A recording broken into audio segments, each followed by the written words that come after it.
안녕하세요. 2026년 5월 10일 주간 미국 주식시장 전망 해설 시간입니다. 현재 시장이 사상 최고치 부근에서 꽤 아슬아슬한 흐름을 이어가고 있죠. 이런 가운데 이번 주에는 향후 시장의 방향성을 결정지을 만한 굵직한 경제 지표와 이벤트들이 대거대기하고 있습니다. 어떤 데이터들을 눈여겨봐야 할지 차분하게 하나씩 짚어보겠습니다. 오늘 살펴볼 순서입니다. 먼저 지난주 시장 흐름을 가볍게 리뷰해 보고요. 이어서 이번 주 핵심인 4월 물가와 소비 지표, 그리고 반도체 실적, 지정학적 변수와 연준 리더십 변화를 차례로 점검하겠습니다. 마지막으로는 이번 주 주요 일정도 간략히 정리해 드릴게요. 네, 그럼 첫 번째 순서인 지난주 시장 리뷰부터 시작하겠습니다. 지난주 미국 증시는 기술주가 시장 전체를 이끌어가는 모습이었습니다. 기술주 비중이 높은 나스닥 지수가 한 주 동안 4.51% 상승하면서 눈에 띄는 흐름을 보였고요. 4대 지수 모두 전반적인 오름세를 기록했습니다. 특히 정보기술 섹터가 주간 8% 이상 오르면서 지수 상승의 주된 동력으로 작용했습니다. 이런 지수 상승에는 두 가지 뚜렷한 배경이 있었습니다. 우선 4월 비농업 고용이 11만 5천 명 증가하면서 시장 예상치를 웃돌았는데요. 이게 고금리 상황에서도 미국 경제가 잘 버티고 있다는 경기 연착륙 기대로 이어졌습니다. 또 하나는 실질적인 수치로 증명되고 있는 인공지능 수요입니다. 애플이 칩 공급망을 다변화하려고 인텔과 예비 계약을 맺었다는 소식에 인텔 주가가 크게 올랐고요.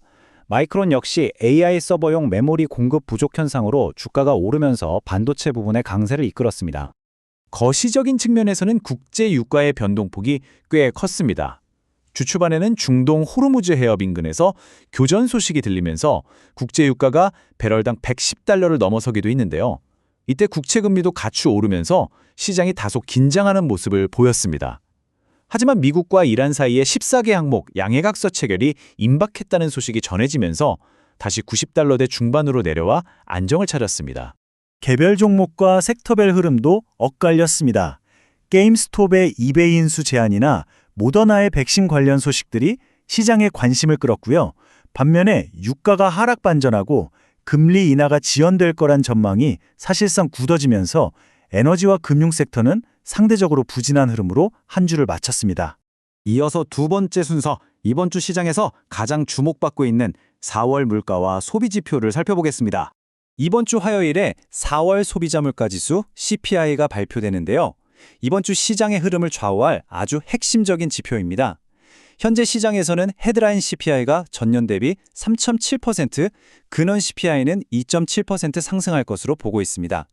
여기서 중요한 건 중동 상황 때문에 에너지 가격이 한때 4년 만에 최고 수준까지 올라갔었는데 이게 전체 물가에 어느 정도 영향을 줬을까 하는 점입니다. 만약 근원 물가가 예상치를 웃돌게 되면 금리 인하 기대는 더 낮아질 수밖에 없고 이는 즉각적인 10년물 국채금리 상승과 기술주 밸류에이션에 대한 하방 압력으로 이어지게 됩니다. 물가와 떼어놓을 수 없는 게 바로 가계의 소비 지출인데요. 현재 미국 전국 평균 휘발유 가격이 갤런당 4.55달러를 넘어섰습니다.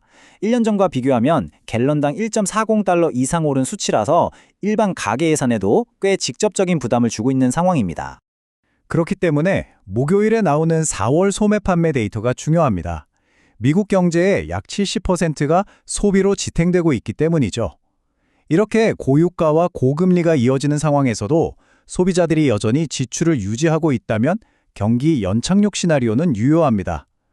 하지만 지표가 예상보다 많이 둔화된 것으로 확인된다면 시장의 분위기가 연착륙에서 경기 침체 우려 쪽으로 이동할 가능성도 열어둬야 합니다.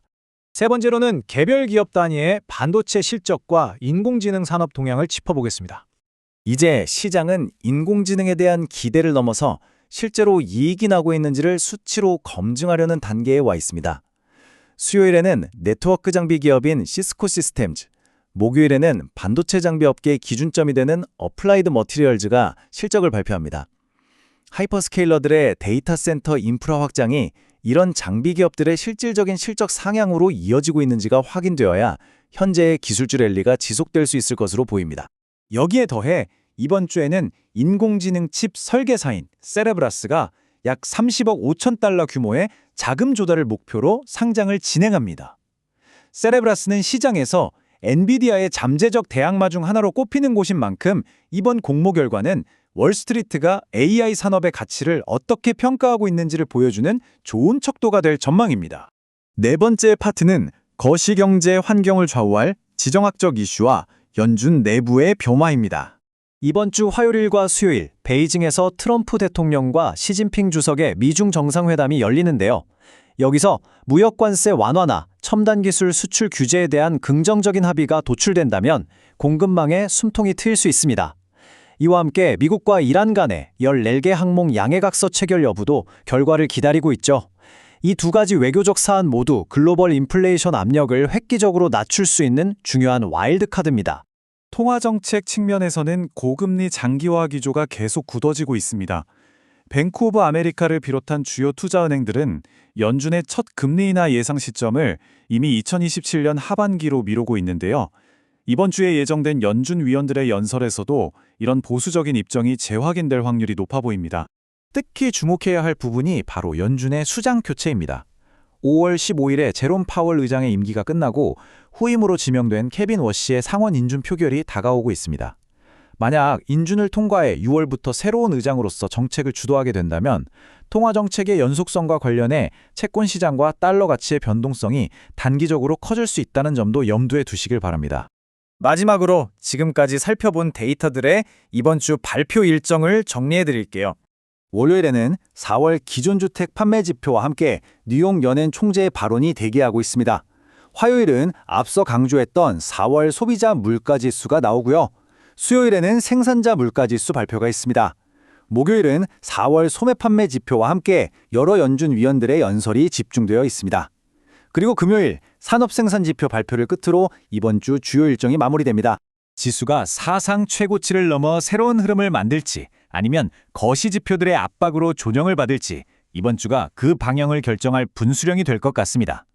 10년물 국채금리나 국제유가의 흐름, 그리고 매일 발표되는 경제 데이터들을 차분하게 점검하시면서 객관적인 시각으로 시장에 대응하시면 좋겠습니다. 오늘 준비한 해설 내용은 여기까지입니다. 이번 해설 영상이 마음에 드셨다면 좋아요와 구독을 눌러주세요. 본 영상은 특정 자산에 대한 투자 권유가 아닌 정보 제공 용도로 만들어졌으므로 수익과 손실은 모두 투자자 본인의 책임입니다. 시청해주셔서 감사합니다.